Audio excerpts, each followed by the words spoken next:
So the Helicoprion has been officially added to base game ARK. Originally one of the ARK Edition's creatures from Garuga, this temperamental gear-making monster is going to be a must-have for everybody playing ARK. No longer is any loot worth overlooking because it just might be useful if you've got one of these to hand. But first things first, how do you tame one? And surprisingly, it's introduced to vanilla ARK with both of the original taming methods. Finding one they should spawn on any map that there's C&C creatures to explore, with them supposedly sharing spawns with megalodons and being roughly around the same size. But it's got to be said at the time of this video, single player spawns seem to be a bit bugged and they're not spawning at all. And whether you can dino wipe or not, unofficial of course, you're going to need to start killing all megalodons in the area if you want to find yourself a Helicoprion to tame. What you're going to need before you can even begin taming one is honey from a beehive, Tuzo tentacles gained from killing Tuzos, and ammonite bile gained from killing ammonites. Then you'll need either a cooking pot or preferably an industrial cooker. Slap all those ingredients in and look up rat fish treat, which is going to be the preferred food to tame yourself your very own Helicoprion. But you don't just need this, and you're going to need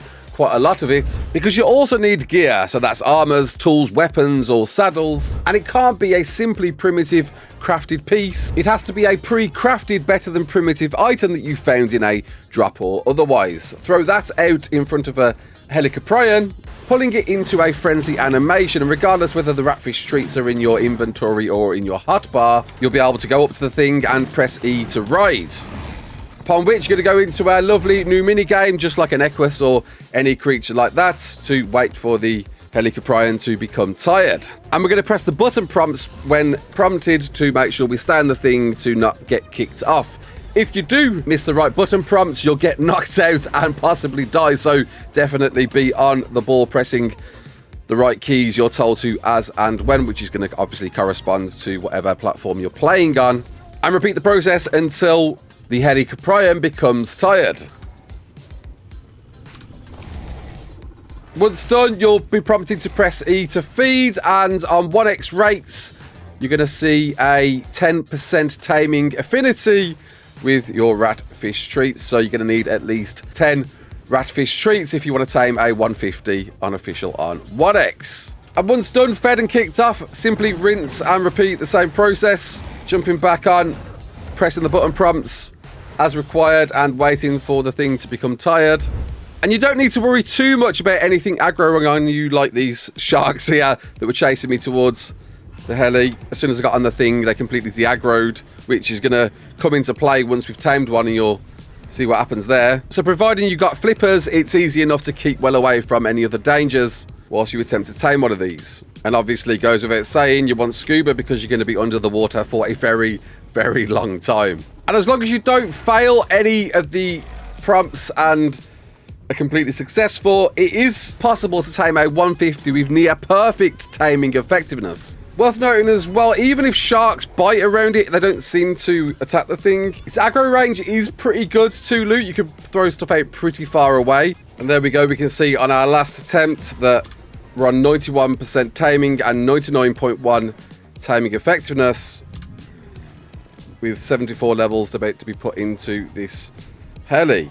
And you definitely want to go for the highest level possible, because there's quite a few tricks up its sleeve that's going to make a 224 really worthwhile, giving you a dossier upon taming. And once tamed, you'll notice a brand new stat that no other creature in ARK has, which is a success rate. And this is certainly a very game-changing stat to ARK, with, of course, the better the level, the better the points, the more points you've got into stats, and the more points you possibly might have into the success rate stat, with this one with 41 levels offering a 41% success rate. So whatever levels it's going to roll will be your initial success rate. And surprisingly, even in base game ARK, you can level this. You're going to need to kill a lot of stuff to get a lot of levels. So you're going to want to make yourself a heli saddle, unlocked at 91, requiring a bit of metal, hide, and fiber.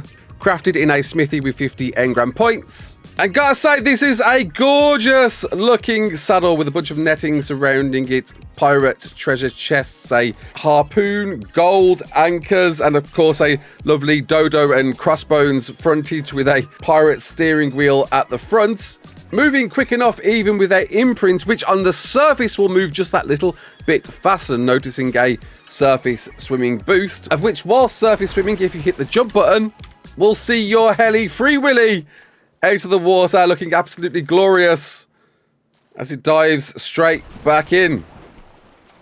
Hitting the crouch button will turn you into free swimming mode, where you'll dive back down with a small cooldown on that swimming speed. And in the water, in combat, this thing is an absolute monster with its right-click attack, its alt attack, stunning anything small in place. Look at that, allowing you to either get away or bite back, making a quick escape from eels possible now, but also inflicts torpor, just like an Equus. So it's instant torpor, a lot of torpor, the more levels you've got into melee on this thing, and you will quickly knock things out in the sea. This is the must-have taming creature for the sea now, which, if you're interested, does also knock out a Mosa, inflicting a good chunk of torpor, though you won't be able to lock this in place, unlock this in place like you can with smaller creatures.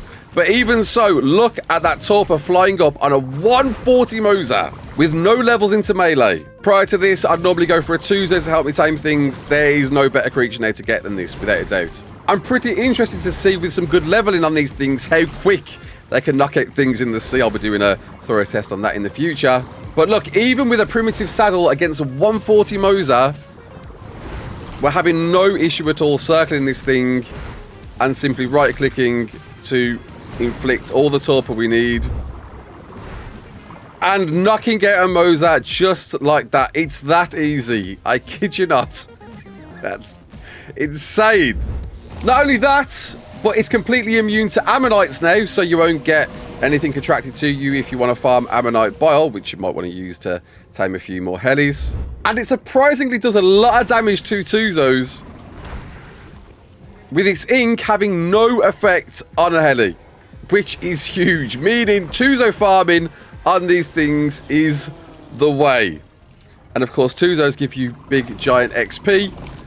And with that big giant XP, we'll put all points into success rate to have the highest success rate we possibly can, with this one giving us just under 60%. And well, what does success rate do? Well, even unsaddled, any items that you put into a heli will have an option to convert to blueprint time. Again, like the feeding process, it needs to be a looted item, not something you've crafted. And by clicking on that item and clicking on convert to blueprints,